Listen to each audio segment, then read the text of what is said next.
প্রিয় দশম শ্রেণীর ছাত্রছাত্রীরা, তোমরা 2025 সালে মাধ্যমিক পরীক্ষা দিতে চলেছ।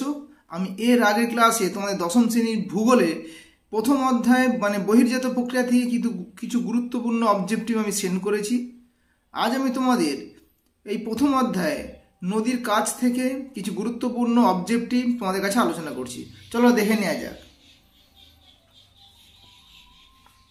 প্রথম প্রশ্ন, নদী সংক্রান্ত আলোচনাকে কি বলে?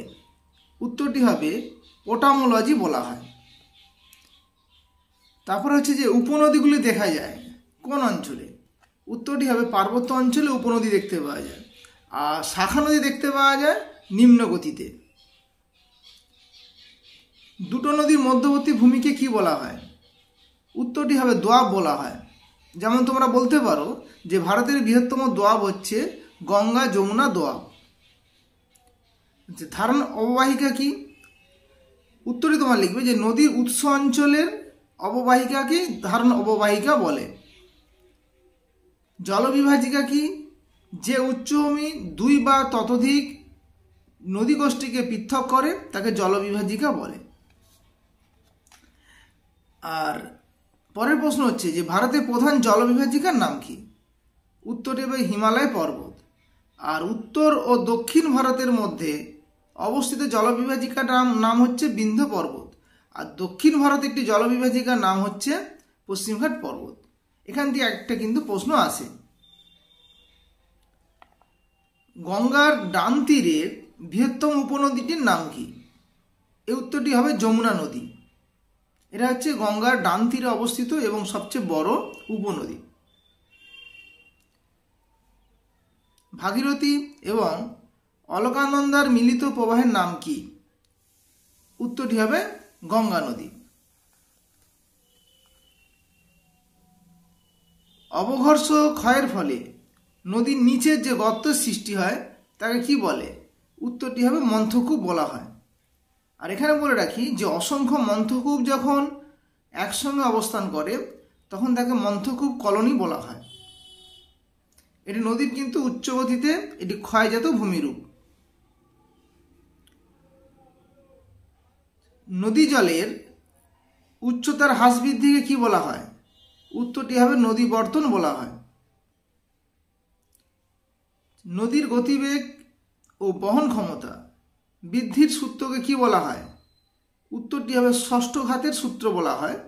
এখানে বলে রাখি যে নদীর গতিবেগ যদি দ্বিগুণ হয় তখন তার বহন ক্ষমতা 64 গুণ বৃদ্ধি পাবে। এটি হচ্ছে ষষ্ঠ ঘাতের সূত্র। আর এই সূত্রটি আবিষ্কার করেছিল বিজ্ঞানী হকিংস। উনি কিন্তু এই সূত্রটি আবিষ্কার করেছিল। আচ্ছা, কিউসেক এবং কিউমেক কি? এই কিউসেক এবং কিউমেক হলো নদীর জলপ্রবাহের পরিমাপের একক। কিউসেক হলো কিউবিক ফুট পার সেকেন্ড, আর কিউমেক হলো কিউবিক মিটার পার সেকেন্ড। এই দুটি একক হচ্ছে নদী জলপ্রবাহের পরিমাপের একক। এটা পরীক্ষায় আসে। আর এখানে বলে রাখি যে নদীর জলপ্রবাহের গতিবেগ মাপার যন্ত্রটির নাম কি? এই গতিবেগ যদি বলে যে গতিবেগ মাপার যন্ত্র যদি নাম বলে তাহলে তোমার লিখবে কারেন্ট মিটার। পরের প্রশ্ন, ঝুলন্ত উপত্যকা এবং নিক বিন্দুতে কি সৃষ্টি হয়? তোমার লিখবে ঝুলন্ত উপত্যকা এবং নিক বিন্দুতে জলপ্রপাত সৃষ্টি হয়। কয়েকটি তোমাদের জলপ্রপাতের নাম বলছি। যেমন ভারতের নায়াগ্রা বলা হয় কোন জলপ্রপাতকে? তোমার লিখবে যে ইন্দ্রাবতী নদীর উপর অবস্থিত চিত্রকূট জলপ্রপাতকে ভারতের নায়াগ্রা বলা হয়। আর ভারতের সদৃশ্যতম জলপ্রপাতটির নাম হচ্ছে নর্মদা নদীতে অবস্থিত ধুয়াধার জলপ্রপাত। আচ্ছা, শিব সমুদ্রম জলপ্রপাতটি কোথায় দেখতে পাওয়া যায়? কোন নদীতে? উত্তরটি হবে কাবেরী নদীতে শিব সমুদ্রম জলপ্রপাতটি দেখতে পাওয়া যায়। তাহলে এখানে বলে রাখি যে ধুয়াধার জলপ্রপাত হচ্ছে নর্মদা নদীতে অবস্থিত, কপিলধারা জলপ্রপাত হচ্ছে নর্মদা নদীতে অবস্থিত, শিব সমুদ্রম জলপ্রপাত হচ্ছে কাবেরী নদীতে অবস্থিত, চিত্রকূট জলপ্রপাত হচ্ছে ইন্দ্রাবতী নদীতে অবস্থিত, হুড্ডুর জলপ্রপাত হচ্ছে সুবর্ণরেখা নদীতে অবস্থিত। এগুলো তোমরা মনে রাখবে।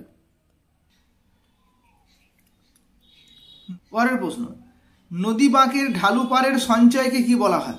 খুব ইম্পর্টেন্ট প্রশ্ন এটি। উত্তরে হবে বিন্দুবার বলা হয়।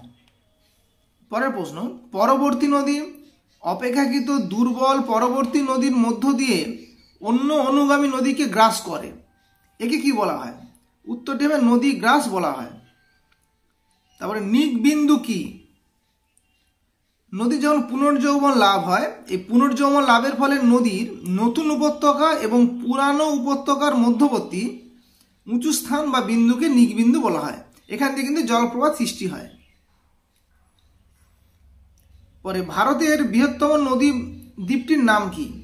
তাহলে ভারতের বৃহত্তম নদী দ্বীপটির নাম হচ্ছে, যে অসম রাজ্যের উপর অবস্থিত ব্রহ্মপুত্র নদীতে মাজুলি দ্বীপ হচ্ছে ভারতের বৃহত্তম নদীর দ্বীপ।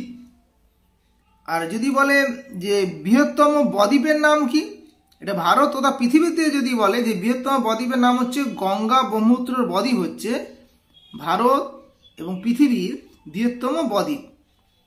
পরের প্রশ্ন, গ্রিক শব্দ ডেল্টা বাংলায় বদ্বীপ কথাটি ব্যবহার করেন ইতিহাসের জনক কে? হেরোডোটাস।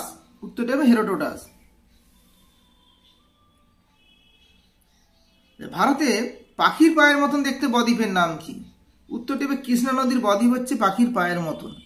আর পৃথিবীতে যদি বলে সেটা হবে যে মিসিসিপি নদীর বদ্বীপ। ভারতের কোন পশ্চিম বাহিনী নদীর মোহনায় কোনো বদ্বীপ নেই? উত্তরটি হবে নর্মদা এবং তাপ্তি। আজ এ পর্যন্ত। পরের অধ্যায় ভিডিওটি পাওয়ার জন্য তোমরা আমার এই চ্যানেলটিকে সাবস্ক্রাইব করে নেবে। ভালো থেকো, সুস্থ থেকো।